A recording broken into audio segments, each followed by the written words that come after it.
जब से हमारी ट्राईपार्टी 9 अक्टूबर की बैठक हुई, मैं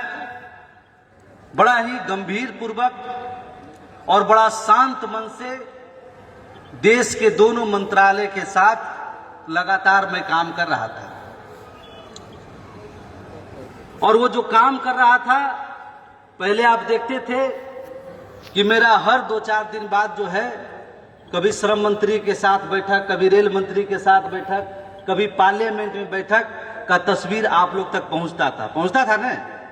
लेकिन इधर मैं बहुत शांत से और बड़ा ही गुपचुप तरीके से अपना काम कर रहा था, क्योंकि आप जानते हैं कि मजदूरों की बात पूरे हिंदुस्तान के हर एक व्यक्ति करता है,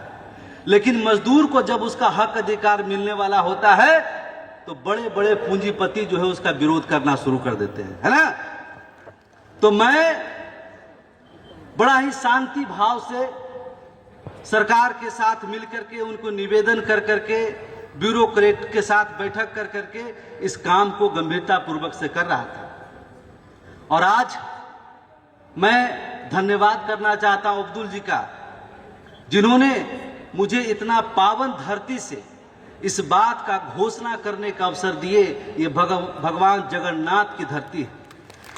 अभी हमने देखा कि अभी जो हमारी बच्चियां जिस तरह का आर्ट हमारे सामने प्रस्तुत कर रही थी, उसका एक था कि जिसका कोई संसार में नहीं है उसका भगवान जगन्नाथ है। जिसको जीवन में कोई रोशनी दिखाई नहीं देता है, उसको नई रोशनी प्रदान करने वाले हमारे भगवान जगन्नाथ हैं। और उसी तरीके से जब पूरे भारत के हमारा रेलवे माल गोदाम के मजदूर थक गया था कि मैंने जेल भरो आंदोलन भी किया, संसद भवन का घेराव भी किया, सदन में भी अपनी मांग उठी, ट्राईपार्टी की बैठक भी हुआ, लेकिन अभी तक हमारे हाथ में कोई रिजल्ट अभी तक नहीं आया है। लेकिन मैं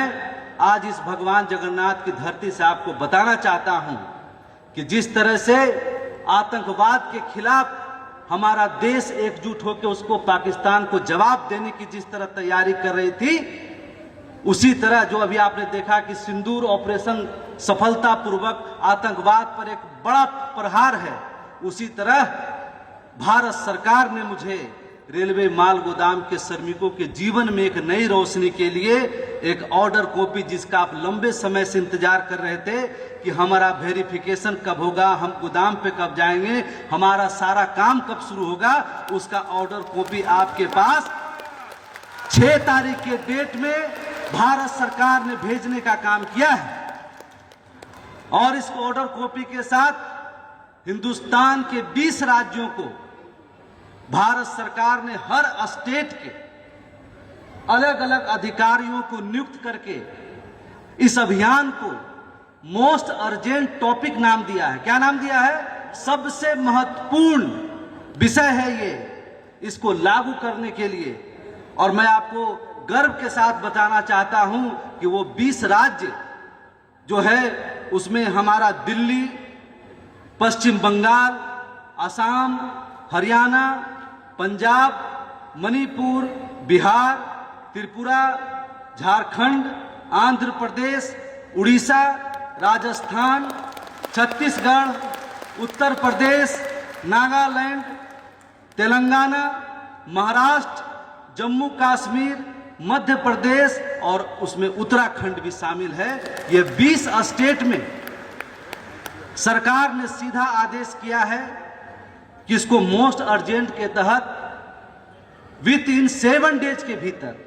इसका रिपोर्टिंग हर स्टेट को करना शुरू करना होगा। और अगले महीने तक ये पूरा कंप्लीट करके और सरकार इसके लिए अध्यादेश ला करके और आपकी सारी समस्याओं को समाधान करने का रास्ता इसमें निकल चुका है। इसका 26 पेज का ये जजमेंट पूरा कॉपी है, हम इसके बाद आप लोग को समर्पित करेंगे, पूरा पेज को पढ़ लीजिएगा। इसमें आने वाले समय में कुछ दिनों के भीतर ही रेलवे माल गोदाम के मजदूरों के जीवन में एक नया अध्याय बनेगा। यह सिर्फ माल गोदाम के मजदूरों का कल्याण करने के लिए ही नीति नहीं है, इसके साथ हमारा जो मालवाहक है,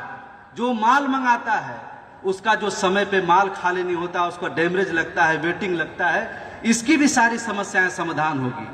हमारे मजदूरों को 24 घंटा काम करने के लायक सारा व्यवस्था उत्पन्न होगा।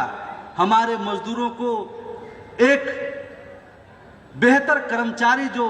Group 3rd group 2nd category का होता है, उस तरह का वेतनमान भी हमारे रेलवे माल गोदाम के एक मजदूरों को भी मिलने का काम होगा। 26 साल से जो कहता है कि क्या हुआ है, क्या हुआ है, क्या हुआ है, जब आप लड़ाई लड़ेंगे अपने आने वाले 10-20 पुश्तों के लिए, जब आने वाले जनरेशन के लिए लड़ाई लड़ेंगे, तो आपका ये पूरा जीवन कुर्बान होने का काम होगा। तभी आने वाले